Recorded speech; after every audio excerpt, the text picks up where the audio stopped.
Senator Amy Marcos. Good Okay, morning po at salamat. maraming Good morning. salamat din po sa inyo pong pagpapaunlak sa one-on-one walang personalan. Si Cory po ito, Cory Season po.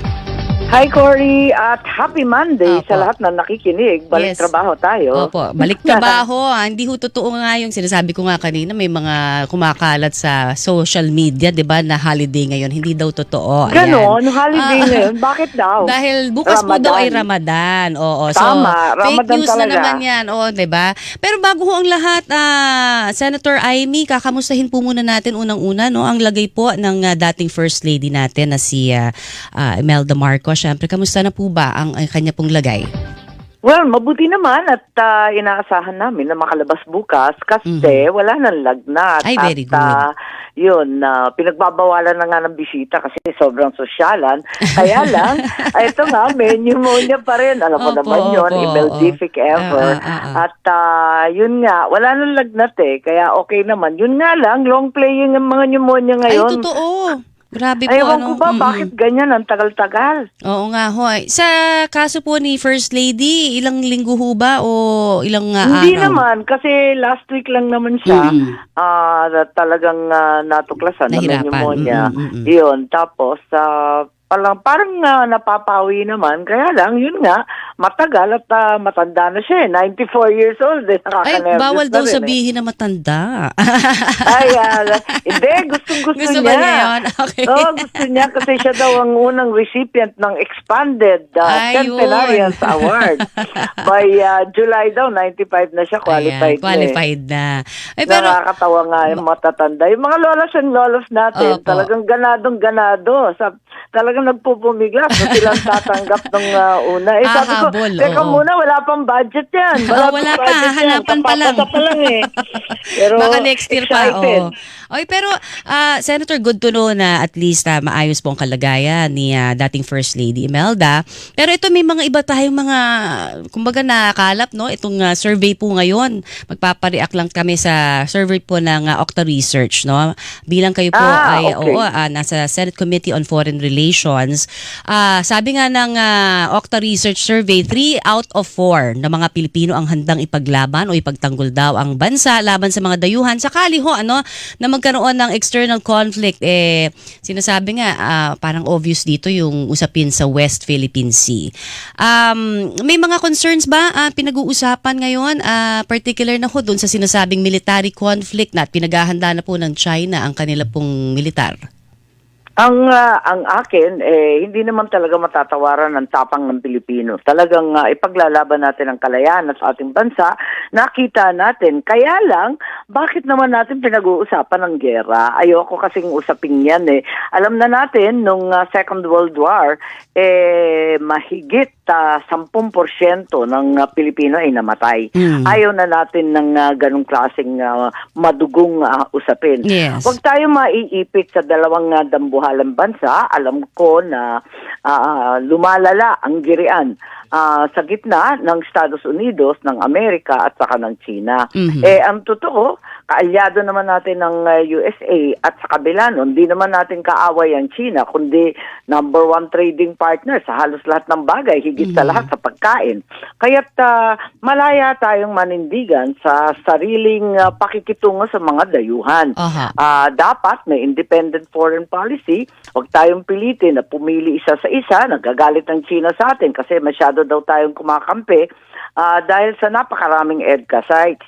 Ang akin, imbes na pag-usapan itong gera, sinong lalaban, ilan ang mamamatay, unang-una, magdialogo tayo. Nagkukulang tayo sa dialogo, sa pakikiusap sa China at sa US dahil ang hang na natin magsalita sobrang macho talk tayo. Samantalang wala naman tayong matinding sandatahan lakas. Wag tayo masyadong maanghang magsalita kung puro sa daldal lang. Mainam, tiisin natin kahit nakakapikon na, talagang tiisin na lang muna natin at makipag-usap ng maayos. Sa lahat ng nivel, sa Coast Guard level, military level, cabinet, Senate, hanggang sa Pangulo. Pero ikalawa na sasabihin ko sana, at the end of the day, kung masyado tayong perceived na kumakampi sa mga kano, ang totoo, at nakikita natin na sumusobrang pambubuli ng China. Ang talagang ang depensa lang talaga natin is sarili natin. Ibig sabihin, pagtibayin na natin ang ating self-reliant defense posture. Ibig sabihin, talagang palakasin natin yung sarili nating sandatan lakas, ang ating sariling army, armed forces, ang ating sundalo. Wala nang pinaglaban yung mga sundalo natin sa Palawan, halimbawa. Kundi, ang tapang. Wala naman silang dalang armas. May nuclear ba tayo? Ba't tayo sasangkot-sangkot dyan? Parehong nuclear power yan. Maiipit tayo Alright. sa gitna. Opo. Pero mismo ho ang kapatid ninyo, no, si Pangulong Bongbong Marcos, matapang din ang kanyang mga pahayag recently, hindi ba? Nagkakausap ho ba kayo? Napapayuhan niyo ho ba siya? Dahil sinasabi niya, wala talagang isusuko kahit 1 pulgada, no? Tama naman yun. Talaga naman na walang dapat isuko. Wala naman na pinag-uusapan na isusuko. At pareho naman ng sinasabi. Ang problema, dagan yung EDCA na halos walang ibibigay. Opo. Tapos umaabot na daw sa 17 military bases halos. Kaya napipikon yung China. At kawawa yung mga isda natin, kawawa yung Coast Guard natin, hirap na talaga yung Navy natin. This is the biggest Navy in the world, ang China. Anong itatapat natin dyan? Yun ang aking kinatatakutan. Ang sinasabi ho ng ilang mga professionals na mga nandito ho sa mga larangan na kumbaga nakikipaglaban talaga. Sinasabi nila na kaya rin ho mabuti na nakikita nila na may mga kaalyado tayong bansa katulad po na halimbawa ng US, ng Australia at iba pa. Dahil nga sa panggigipit po no na nagaganap dun sa West Philippine Sea, no, yung recent resupply mission nga lang hinarang na naman binangga ng water cannon ng China ang ating resupply boat, no. Paano ho kasi babalansihin daw na parang either we make a stand na kasama ang ating mga kaalyado at pagpapalakas po ng sarili ho nating sandatahang lakas kesa naman ang ating pong stand ay malabnaw, no, dahil may mga panghaharas mula po sa China. Talagang hindi natin mapagkakailan na nakakapikon talaga. Nakakainit ng ulo ang ginagawa nila. At inaapi yung maliliit. Yung mga ngisa. Yes. Ano naman ang laban ng mga pobreng bangkay na yun. Pero ito din, makikita natin ang sanhi nito, sila napipikon din sa atin kasi payag ng payag tayo sa pagpapasok ng mga Amerikano na halos walang pahintulot, nagpapa-live fire pa at napakarami ng base militar nakatutok sa Taiwan. Kasi maliban pa dyan sa West Philippine Sea, meron pa tayong Taiwan Straits issue dyan sa bandang Batanes, biglang nag-militarize dyan. At sa Cagayan, Isabela, sa amin, sa Ilocos Norte, tad-tad na kami ng balikatan. Kaya't eto nga, hindi tayo dapat mamagitan dun sa dalawa. Ang importante, hindi ito madadala sa init ng ulo, sa pagmamacho talk, kundi talagang makipag-usap tayo. At the same time, armado tayo. Kailangan, talagang nakafocus na tayo sa pamimili ng kinakailangan na gamit para may self-defense posture. Nakapaniwala, kaya natin ipagtanggol ang sarili natin. Kahit ilan pa yung kaalyado natin, sa unot dulo, ang magtatanggol sa Pilipinas ay Pilipino. Nakita naman natin ang Amerika ngayon, di ba? May halalan sila. Alam din natin, sinabi niya lahat ng puwersa militar ng Amerika mananatili sa Amerika. Bahala kayo sa buhay ninyo at sa gera ninyo. Alright. So, baka ang ingay-ingay natin, wala pala na sasaklolo sa atin dahil nagbago na sa Amerika. Okay, pero hindi lang ho Amerika naman, ano? Sabi nga nung ilan sa mga Team Bulalo ho na nakikinig sa atin. Team Bulalo kasi sila ho may itataktak na utak. And then, sabi nga ho nila, hindi lang naman Amerika, no? So, parang ayon po kay Senator Tama Tolentino, naman. sabi nga niya, ayon kay Senator Tolentino, hindi ba, 99.5% ng mga bansa ang nakasuporta po sa Pilipinas. Pagdating dito, dahil kitang-kita yung pambubuli no, ng China sa atin. Ano ho ang reaction nyo dyan? mas kampante si Francis kaysa sa akin dahil alam ko naman na yung Japan talagang nagra-ratchet up ng kanilang military spending. Sigurado yun, doble, triple pa. No? Tapos tunutulungan tayo sa radar and so on. At nakita natin Australia, New Zealand, na mga kaalyado natin sa ASEAN.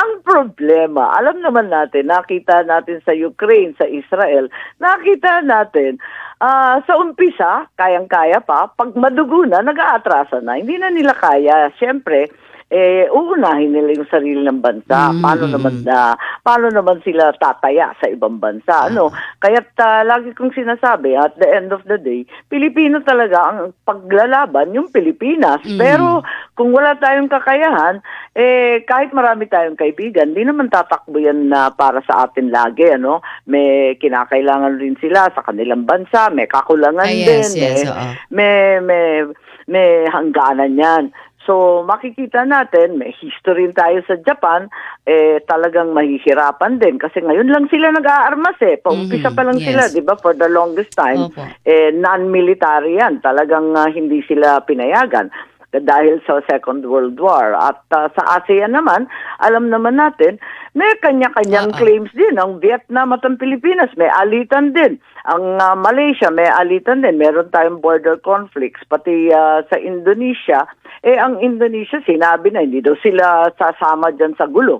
So, talagang mahihirapan tayo kahit marami tayong kaibigan at suportado tayo ng international community. Opo. Talagang pagbanatan na, Pilipino na lang ang maasahan mo. Okay. Pero Senator, ito ho yung mga komento lang din. Ano, halimbawa ni 6917. Sabi Alam niya, ko, naintindihan ko na ang Pilipino. As a general rule, tayo talaga malapit sa Amerikano. Matagal tayo nag-aaral sa Amerika, pinag-aral tayo, may public school system tayo. Pero wag tayong madadala kasi talagang wala naman tayong kaaway. Ba tayo pinagpipilitan na mamili dun sa dalawa? Hindi naman natin kaaway ang China at hindi rin natin kaaway ang US. Masyado tayong nagiging pro-US at yun na nagkakaroon ng pikunan dahil kapitbahay natin ang China. Mahirap makipag-away sa Asia. Kapitbahay natin lahat yan Opo. Pero yun nga po, sinasabi nila hanggang sa we are trade partners with China, talaga hong lalakas at lalakas ang loob nila. May mga mungkahi na unti-unti sana natin sa economic side, pwede tayong bumitiw sa mga produktong maaring inaangkat natin sa China. Kaya ba ng Pilipinas na talagang completely mag-detach po in terms of that na sa economy parang imposible, no? Kung yung US, sinabi na ng US, hindi nila kaya, tayo pa. Yan ang mahirap sa atin, na yung iba sa atin, talaga dinadala sa init ng ulo at pagmamalaki. Huwag tayo masyadong mayabang, kasi yung fertilizer natin, patay tayo sa abono. Pag hindi tumulong ang China, mahihirapan tayo sa feeds, at lahat ng mga imported, apakahirap talaga. So, kinakailangan talaga. Unang-una, isipin natin ang kasaysayan. Alin mga bansa ang talagang sinakop ang Pilipinas? Historically speaking, ang China kahit nakakainis, tapos sa pasok ng pasok, may mga pirata noon sa Dagupan, dyan sa Lingayen Bay, hanggang sa Mindanao. Wala naman nangyari na sinakop tayo. Hindi sila naging imperialista. Ibang bansa katulad ng Amerika, ng Spain, ng Japan, talagang ginera ang Pilipinas. So historically speaking, alam naman natin na hindi talaga sila imperialistic in that sense. At hindi sila at any point in time, they never became a colonial power and they never colonized the Philippines. So, historically, ewan ko syempre, ayaw ng inchik na gumawa ng ganyan. Ang gusto nila, maghanap buhay. Yan ang talagang tutok nila. Opo. Kaya medyo masyado kayatang nakikinig sa mga praning. Ganun ba? At kasi, kasi ang takbo kasi ng ating propaganda ngayon, talagang namimili tayo sa dalawa. Ang sa akin, kaibigan natin lahat. Ano ba? Late natin. May nuclear ba tayo? Wag tayo makikipag-umpugan sa may nuclear. Opo. Siguro, Senator Amy, ang sinasabi po ng ating mga kapuso, parang noon, nag-iba syempre na ang takbo ng panahon, world power na ngayon ng China. At evident daw ito doon sa mga strategiya nila no pagdating ho sa kanilang pananakop no doon sa mga areas na pinag-aagawan pa naman, hindi ba? So doon sila siguro nagkakaroon din ng agam-agam doon sa kung sino ba talagang dapat kumampi sa atin at ating maging kakampi on this, because ang China po ay parang deliberately merong ginagawa sa ating aggression ngayon. Well, you have to look at it from their point of view. Iba naman ang paningin nila, no? Sa paningin nila, yung Amerika nakikialam masyado. Okay. At yung kanilang trade routes ay sinasakal, ano? Hindi sila makapagdaan sa West Philippine Sea. Puro negosyo, alam mo naman China style, puros negosyo. Negosyo 'yan eh. At yun nga, yung Amerika parating napupunta, ano daw ang pakialam ng US. Hindi ako dito para ipagtanggol ang China. Hindi ako abogado ng Ayun China. nga po, yun kasi ang ating mga nakukuha. Oo. Hindi, ako ang tanging senador na talagang naninindigan na kinakailangan may malaya tayong foreign policy. Hindi katulad nito na sobrang pro-American. Okay. Mabuti ho at nabanggit nyo yan. Papasagot ko na lang din kasi ang ating po nakukuhang feed ngayon parang maka-China daw kayo, hindi daw kayo pro-Pinoy. Magandang Hindi tama yun. I think yes, hindi ako makikipagdebate sa'yo. Akala ko interview to. Ay, ngayon inaaway mo ko. Senator, hindi po Hindi po. Ito ho, binabasa ko po yung mga komento okay lang, for you. Okay lang. Marami hindi talagang... Hindi ko kayo inaaway, Senator, ha? This is a very good interview dahil malaya tayo nakakapagsalita pareho at gusto ko nga 80% gusto ko mabigyan kayo ng pagkakataong masagot yung mga iniisip po sa inyo ng ating mga nakikinig ngayon, ano, in terms Hindi ako abogado ng China, no? Ayan, Hindi ako nandito para ipagtanggol yung China, pero pinagpipilitan ninyo na yung American stand ang itayo natin, pero hindi dapat ganoon. Ang Filipino stand lang yun ang mahalaga. Bago ang lahat, ang ating pinaka-importante na katungkulan ipagtanggol ang buhay ng Pilipino. Pag pinasok natin sa gera, anumang gera yan, nakataya ang buhay ng Pilipino. Higit sa lahat ng Pilipino. Ang mananalo lang dyan, yung malalakas. Yung malalaking nuclear power, malalaking military power. Hindi tayo nandyan. So our first order, our first responsibility is to protect Filipino lives. Okay. At saka siguro naman, so, para sa wala akin, sa ating may gustong mag-gera, ano?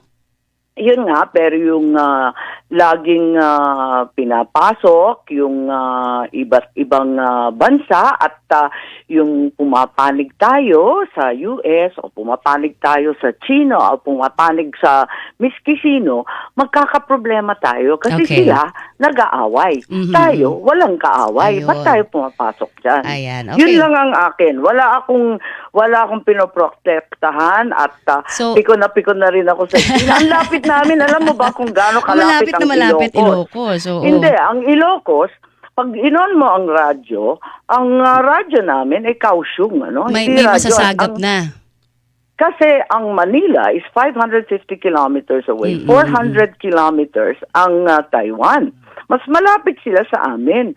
So, ang ibig ko sabihin, kung may nakataya dito sa question na to, kaming Ilocano, nakataya talaga kaming bombo. Higit sa lahat, ang daming sundalo, halos lahat Ilocano.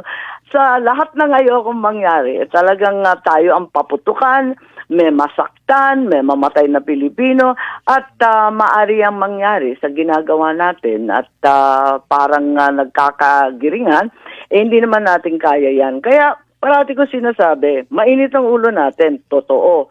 Pero mag-dialogue tayo, number 1. At number 2, pagtibayin natin ang ating sariling depensa. Huwag tayong aasak sa kaalyado kahit mababait sila at malalakas sila at handa sila kasi may hangganan yan. Pilipino pa rin ang magtatanggol sa Pinoy. Ayan. Sabi nga, parang we are caught between a rock and a hard place, no? Dahil nga wala tayong kakayanan. Pero at the same time, ito nga, nagkakaroon ng mga usapin na ganito tungkol pa rin po sa, wag naman sana, no? Walang nanalo sa gera talaga. Pero ito ho, yung pangatlong issue na lang, pupuntahan ko na po, yung makiki-update kami doon po sa status no, ng resolution of both houses, number 6, dyan po sa Senado. May mga pagkabahala ho na hindi daw makukuha ang boto dahil hindi daw pabor ang ilang senador. Ano po ba yung aamyendahan at sistema ho sa foreign ownership, ma'am? Napakagulo ng usapin, ano? Kasi right now, may dalawang resolution, yung Resolution 6 sa Senado at yung Resolution 7 na pinasa na ng Kongreso. Wala namang pinagkaiba. Yung nakakatawa dyan, pareho sila exactly. Kaya lang, may iisang naiba, and that's voting separately. Yun. Yung voting separately, ang pinagkaiba. Everything else is the same. Nakakatawa nga dahil ito na naman yung issue na ilulunod daw yung boto na 24 lang naman ng senador, malulunod ang boto namin doon sa higit 300 ng congressman. Ayun. At yan ang nagiging issue dyan. Ngayon, ako, ang posisyon ko, unang-una, ang first position ko, bakit ba abalang-abala tayo sa tsa-tsa samantalang ang tanging pinoproblema ng bawat Pilipino, makaraos ng buwan kasi ang mahal-mahal ng bilihin. Pwede ba itutok na natin sa problemang totoo? Hindi naman tsa-tsa. 1% lang. Sabi mo kanina, yung mga survey, 80% talagang pro-American. Well, sa mga survey rin na yan, 1% lang ang abala sa tsa-tsa. Yung iba talaga kung paano makaraos sa mahal ng bilihin. Ikalawa, hindi naman ako anti-tsa-tsa, anti-economic provisions. Ang akin lang, wala na akong tiwala dito sa nagsasalita. Pagkat, tulad ng ilang senador, hindi ako naniniwala na economic provisions talaga ang pakay. Ang akin, kung ano ang nais pag-usapan, and I think it's political more than economic, magpakatotoo tayo, sister. Bulat-bulatin na natin yung gusto ninyo. Kung gusto talaga political, wala namang masama. Pag-usapan na natin, halimbawa, yung habaan yung term, Kasi sabi nila, term extension, masyadong maikli yung 3 years. Palagay ko lahat naman sasang-ayon dyan, walang tututol. So, diba? Kasi klaro naman na parating lang tayo nag-eleksyon. Ang mahal-mahal So, hindi ho ito'y parang tingin ninyo may chance ba itong mapasa pa? Pwede naman siguro kung talagang pag-usapan ng masinsinan. Yun nga lang, magtapatan tayo, magpakatotoo tayo. Kung ano ba talagang pag-uusapan, nakakatawa kasi andun sa economic provisions, maniniwala ka ba naman na advertising is a burning issue? Ilan lang nagtatrabaho sa advertising at talaga bang marunong sila magsulat ng jingle na Tagalog? Okay. Parang makatotohanan ba yan? At saka may mga, syempre sa enerhiya, yung ating problema ho. Ayun, mas totoo yun. Kung sana nilista nila yun, yung energy, sang-ayon pa ako dyan. Kasi talagang problematic tayo. Galing akong Mindanao, andyan sa Iloilo, 3 beses nag-blackout, pambira. Alright, ayun talaga hong kailangan pakatutukan. Pero maraming salamat po Senator Amy Marcos sa inyo pong oras na ibinigay sa atin dito sa One-on-One, walang personalan, ma'am. Thank you. Yes, maraming salamat. Thank you. Salamat po. Pero wag ninyo kinaakusahan na pro-China. Ayan. Pati si Presidente Duterte pro-China din, di ba? Ang dami naming pro-China. Pag meron kang sinasabi tungkol sa Amerika, nagpapakita lamang na pro-Filipino ka. Pinagtatanggol ko ang Pilipinas laban sa kanino man. China man or America man. Ayun kasi ito binabasa lang ho natin yung mga tanong para ho mas malinaw ninyong masagot. Ayan, maraming salamat po muli sa inyo, Maraming Senator salamat. Amy. Okay, at ako yung chairman ng Foreign Relations, kaya't kailangan pag-usapan natin mabuti lahat yan. Ayan. Kailangan amable ang ating usapan pagdating sa lalo na ayaw natin ng gera lahat, hindi ba? Marami pong salamat, Senator Amy Marcos, ang chairperson ng Senate Committee on Foreign Relations. Ayan po. Thank you. Ayan, maraming salamat. Ayan kalma lang kayo dyan, Team Bulalo.